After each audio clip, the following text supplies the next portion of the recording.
Assalamualaikum warahmatullahi wabarakatuh. Apa kabar sahabat semua?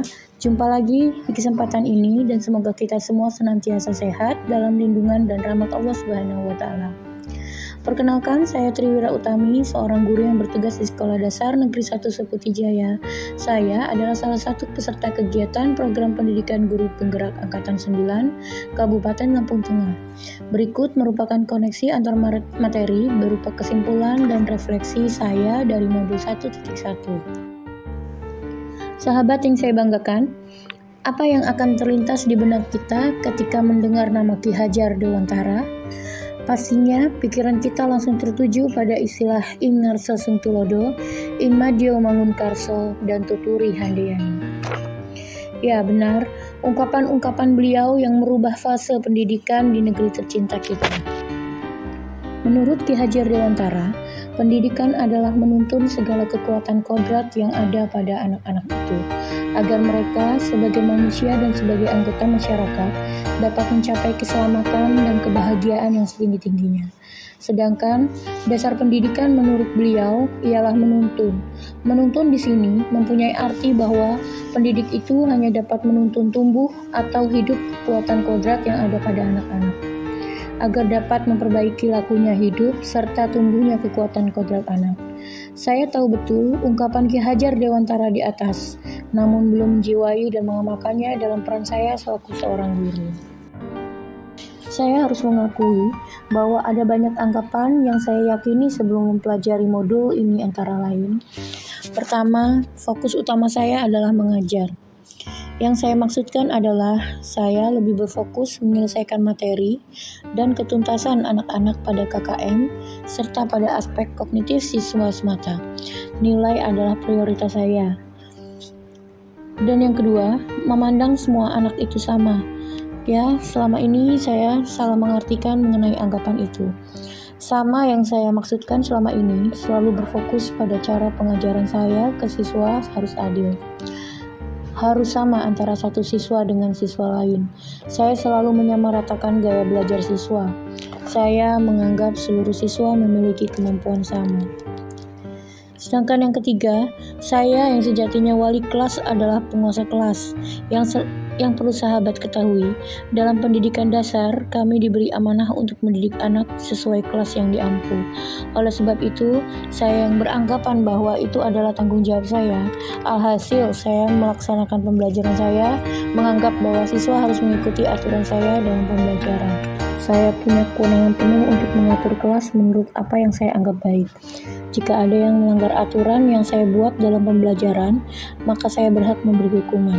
Saya sering memperlakukan siswa sebagai gelas kosong, dan saya perlu mengisinya dengan pengetahuan yang saya miliki dan menjadikan diri sebagai satu-satunya sumber belajar.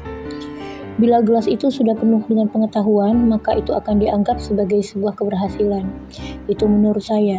Begitulah dengan kedisiplinan yang saya bentuk dengan paksaan dan ketakutan selama ini.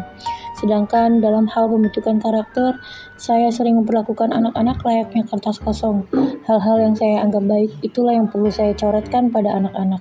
Saya menganggap bahwa watak mereka akan terbentuk melalui didikan saya.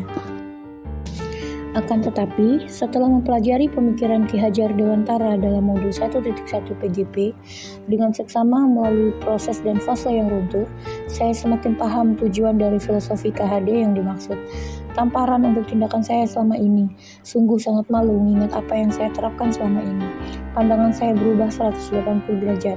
Anggapan saya tentang ketiga hal yang saya yakini selama ini adalah sebuah kekeliruan besar. Anggapan keliru saya mengenai fokus saya menjadi guru adalah hanya mengajar. Memang benar bahwa tugas guru adalah mengajar.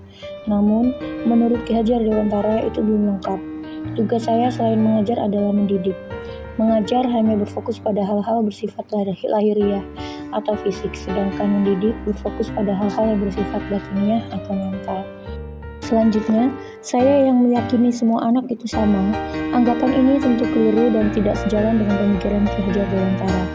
Menurut beliau, setiap anak itu istimewa adanya. Mereka punya keunikan dan karakteristik tersendiri sebagai individu. Saya sebagai guru seharusnya memberi tuntunan pada anak-anak menurut minat dan potensi masing-masing. Hal ini sejalan dengan analogi dari Ki Hajar Dewantara bahwa seorang petani tidak akan dapat menjadikan padi yang ditanamnya itu tumbuh sebagai jagung. Selain itu, ia juga tidak dapat memelihara tanaman padi tersebut seperti halnya cara memelihara tanaman cambah atau tanaman lainnya. Anggapan keliru saya yang berikutnya adalah menjadikan diri saya adalah penguasa kelas. Hal ini tentu kontras dengan pandangan Ki Hajar Dewantara yang harus berhamba pada anak. Berhamba pada anak berarti menaruh rasa hormat dan setiap melayani kebutuhan anak dalam pembelajaran. Tentunya sebagai individu, kebutuhan belajar siswa pastinya berbeda. Hamba yang baik akan selalu melayani kebutuhan tuannya sebagai pribadi yang unik dan menghormati keunikan itu. Refleksi perubahan yang saya rasakan setelah mempelajari modul ini, saya semakin merasa yakin bahwa panggilan untuk menjadi guru itu adalah tugas yang mulia. Guru menentukan peradaban suatu bangsa. Menjadi guru yang baik bukanlah hal yang mudah, karena jika saya mengajarkan hal yang tidak benar, maka saya dapat menghancurkan peradaban bangsa ini. Oleh karena itu, saya harus selalu menjadi pembelajar sepanjang hayat, menyesuaikan dengan kodrat alam dan zaman di mana saya berada untuk mendidik murid secara holistik dan kontekstual. Saya harus belajar dan mengajar dengan menggunakan berbagai sumber, terutama dalam keilmuan yang saya ajarkan, yaitu menjadi guru kelas SD. Ya, saya tahu betul bahwa membuat perubahan tidak seperti membalik telapak tangan, namun tidak ada salahnya mulai berubah dari sekarang. Saya juga berharap sekaligus bertekad untuk menjadi seorang guru yang menjiwai semangat Inarso Suntolodo, Ilmadio Mangunkarso, dan Tuturi Handayani. Demikian hasil refleksi saya, semoga kita semua termotivasi memberikan perubahan ke arah yang lebih baik. Terima kasih atas perhatian teman-teman semua, saya akhiri. Salam guru penggerak, bergerak, tergerak, dan menggerakkan. Wassalamualaikum warahmatullahi wabarakatuh.